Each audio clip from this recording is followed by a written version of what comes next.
Je voudrais qu'on ouvre un nouvel arc sur cette chaîne puisque je vais commencer à partager avec vous une compétence que je suis en train de développer qui est très utile pour les créateurs de contenu mais qui est de façon générale très utile pour toute personne qui a envie d'avoir un bagage de connaissances adapté à notre siècle puisqu'on va commencer à parler de temps en temps de la manière dont j'utilise la programmation. Je sais qu'il y a pas mal de gens qui suivent cette chaîne et qui sont avancés dans le domaine et c'est aussi pour ça que j'en parle parce qu'il y a certaines choses que je vais vous montrer et beaucoup d'entre vous pourront me dire non mais regarde tu peux faire ça beaucoup plus simplement et certains d'entre vous pourront me dire mais tu pourrais aller beaucoup plus loin une fois que tu as capté ça, tu peux maintenant arriver à faire ça, ça et ça. Et pour les autres, ceux qui ne se sont pas encore intéressés à ça, eh bien ça devrait vous y intéresser parce que vous savez qu'on est là pour ça. Sur cette chaîne on s'intéresse aux revenus passifs, à savoir comment vous pouvez utiliser l'investissement pour décupler l'argent que vous avez gagné à la sueur de votre front, mais sur cette chaîne il y a également une partie revenus actifs et ça c'est tout ce qui concerne l'entrepreneuriat et ces vidéos que je vous ferai sur la manière dont j'utilise la programmation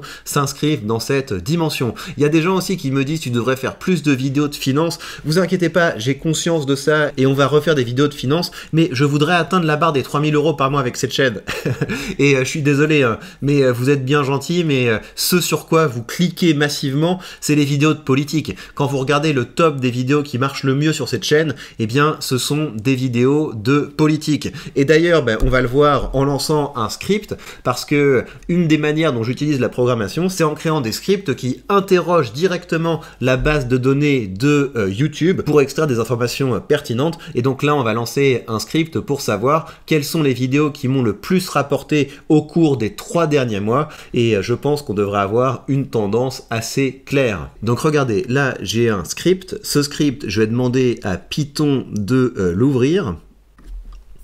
Et dans la plateforme, donc dans le terminal, vous avez le truc qui mouline un petit peu et il me sort ensuite, comme je lui avais demandé, la liste des vidéos qui ont le plus rapporté au cours des 3 derniers mois. Je peux ensuite demander à ChatGPT de me mettre ça au propre pour que ce soit plus joli. Et vous voyez, alors qu'il y avait d'autres vidéos sur la période, des vidéos du type comment investir 1000 €, enfin, où je vous montre comment j'investis, où je vous parle des erreurs à ne pas faire, ce genre de choses, eh bien il n'y a aucune vidéo d'investissement dans ce classement.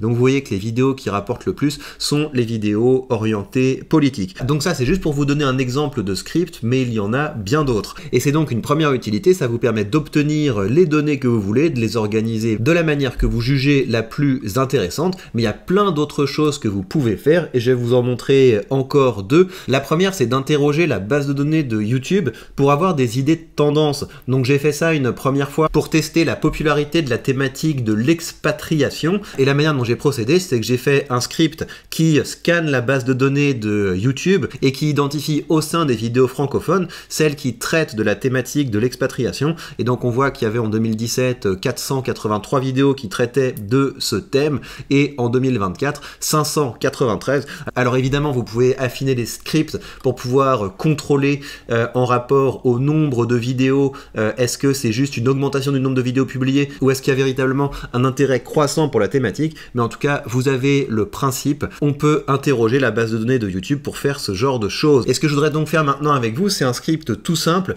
qui permet de comparer les mentions de Jordan Bardella et les mentions de Sarah Knafo dans les vidéos entre 2023 et 2024. Et ça pourrait être intéressant. Vous avez d'un côté une personnalité qui est déjà installée dans le champ politique. À côté de ça, vous avez une personnalité qui commence à percer. Donc Jordan Bardella, si vous voulez, c'est le groupe Contrôle. Et on va voir s'il y a une progression côté Sarah Knafo. Donc je vais faire un petit script en ce sens et on va regarder les résultats ensemble. On a donc le script qui va scanner les vidéos de 2023 et 2024 pour vérifier les termes Sarah Knafo et Jordan Bardella et je lui ai demandé également de nous donner le nombre de vues cumulé de chacune des vidéos pour avoir un petit peu une meilleure idée de la tendance. Je sais pas du tout si ça va marcher, mais on va le tenter. Apparemment il mouline, donc ça a marché, donc c'est quand même assez cool. Je m'y attendais pas, je suis content que ça ait réussi du premier coup. Et ce qui est bien, c'est que là on a du contenu, parce que ça permet véritablement de récupérer de la donnée et de faire des études de première main en fait. Parce que ce qui compte au-delà du bruit, c'est la donnée.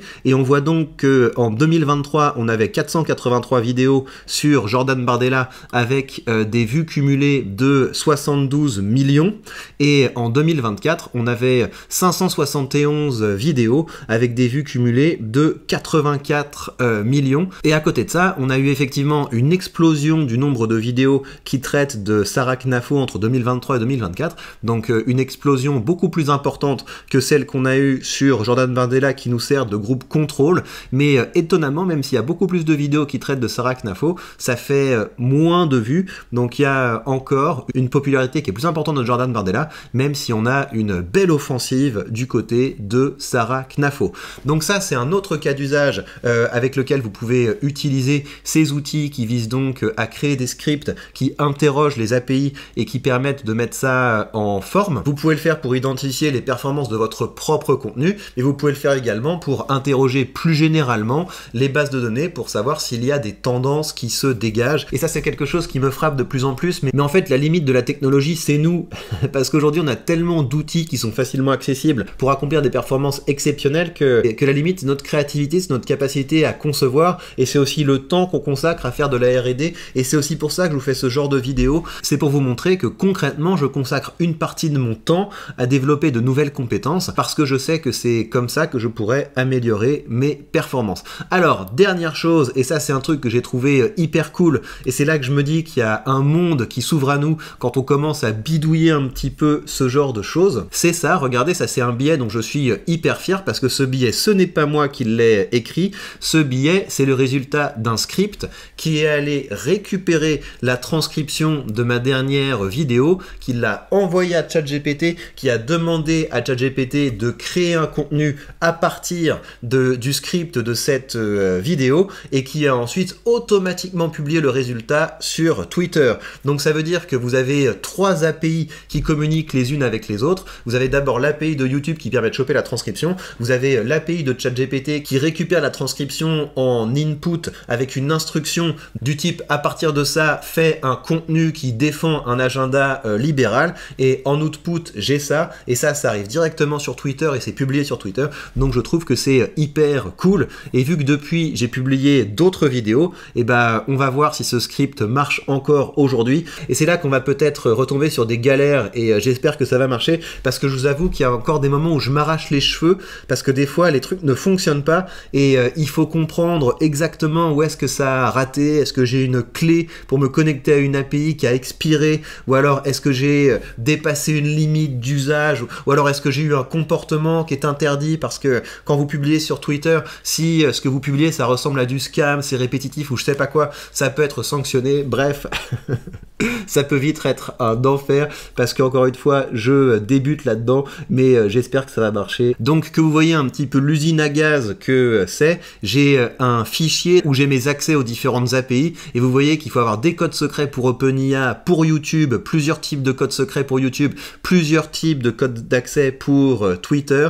Donc il faut que tout ça fonctionne en même temps. Et là vous voyez les instructions qui sont données à ChatGPT. Oui, en fait au début je l'avais utilisé avec ChatGPT 4, et en fait ça fait cher, parce que quand vous utilisez ChatGPT 4 ça coûte 10 fois plus cher que quand vous utilisez ChatGPT 3. Quand vous utilisez ChatGPT 3 c'est quelque chose comme moins d'1 centime pour faire ce genre de tâches, et quand vous utilisez ChatGPT 4 vous pouvez vous retrouver avec 15, 20, 30, 40 centimes. Donc il faut faire assez gaffe, parce que oui, pour pouvoir demander des requêtes à l'API de ChatGPT vous devez créditer le compte, et donc j'ai mis 10 balles dessus pour faire quelques tests, et si je vois que c'est intéressant et que c'est rentable, peut-être que j'irai plus loin. Mais les autres choses que je vous ai montrées c'était gratuit. Donc le fait de récolter des données sur YouTube et de les mettre en forme, c'est gratuit, et si je voulais automatiser ça pour publier directement sur Twitter, ce serait aussi gratuit. Mais si vous voulez faire rentrer une intelligence dans la machine pour faire un travail un peu plus avancé de formulation, il faudra claquer quelques centimes. Et donc vous voyez les instructions qui sont données à ChatGPT. Tu es un expert en rhétorique politique et économique chargé de produire un contenu percutant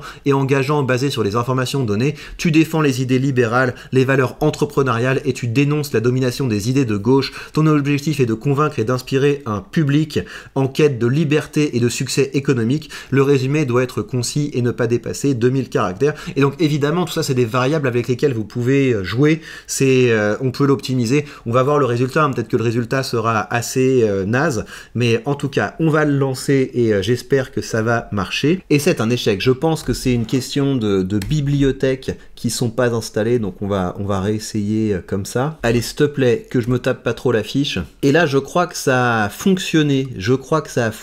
Donc on va regarder sur Twitter si on a bien obtenu un résultat. Et ouais! Ça fait plaisir.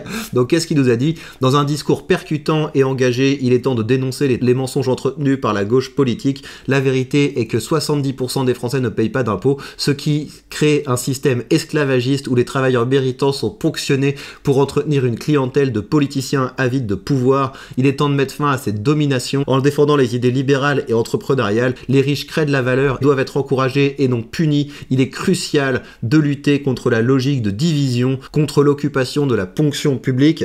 Écoute, c'est pas mal, mais du coup, je me rends compte que en fait, les militants politiques, c'est un peu des bots. Parce que, en fait, j'ai l'impression que tous les mecs de la CGT, ils ont découvert ChatGPT bien avant moi. Parce que ça ressemble quand même beaucoup à ça. Donc sur le principe ça marche, ce qui est assez cool, mais dans les faits le résultat est pas génial, mais je vais le laisser hein, parce que c'est assez marrant. Je vais juste peut-être est-ce que je peux l'éditer? Ouais, je peux éditer le post, voilà, comme ça on va pas que ce soit pas tout à fait perdu. Voilà, si c'était moi, j'aurais fait un peu plus un truc de ce genre-là. Ce que je voudrais tester quand même, attends, ça l'a mis à jour ou pas? Ce que je voudrais tester quand même, c'est si je le relance. Qu'est-ce qui se passe? Si je le relance maintenant, est-ce qu'il va refaire le même truc? Ou alors, est-ce qu'il va faire autre chose? Bah écoutez, on va tester, hein, c'est quand même assez marrant. Qu'est-ce qu'il va nous sortir? Est-ce qu'il va choper la même vidéo?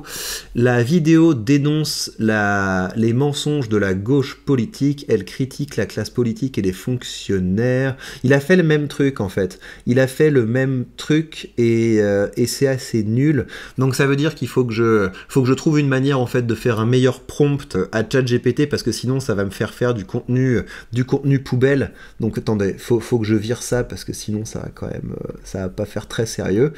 Mais l'autre ça va, l'autre il va peut-être partir, on va voir. Et après évidemment il y a plein d'autres optimisations qu'on peut faire.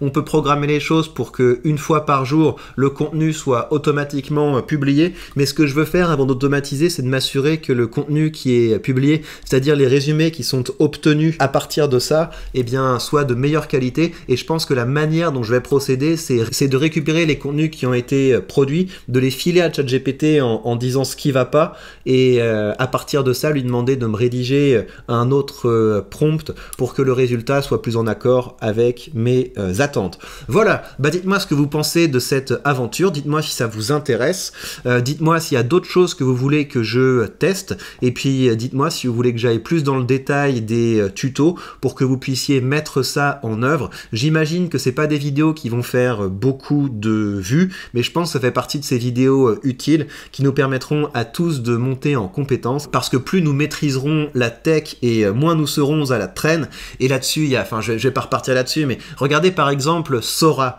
Vous savez, Sora, c'est la nouvelle intelligence artificielle qui a été lancée par OpenIA, qui vous permet de générer automatiquement des vidéos. Et c'est génial ce que ça permet de faire. Là, vous voyez, c'est le mème, vous savez, ce mème là qu'on utilise souvent pour... Là, vous avez par exemple marqué livret A, et là, vous avez marqué action Nvidia. Enfin, vous voyez l'idée. Et en fait, vous pouvez filer une image à cette intelligence artificielle et il l'anime. C'est pour ça que vous avez vu des images aussi de la cérémonie de Notre-Dame, où vous aviez Trump et la nana de Biden qui étaient assis l'un à côté de l'autre, et vous cliquez, ça lance une vidéo où vous les voyez s'embrasser ou se battre. C'est généré avec ça. Et le problème, c'est que ça, en Europe, c'est interdit à cause de nos fameux règlements qui visent à nous protéger. Eh bien, on n'a pas accès à ces outils. Et le fait qu'on n'ait pas accès à ces outils, ça veut dire que concrètement, les gens qui ne sont pas en Europe aujourd'hui ont accès à de meilleurs outils que nous. Ils peuvent se les approprier avant nous et se mettre à niveau en termes de produits et de services avant nous. Et bien, si on était plus nombreux à maîtriser la tech,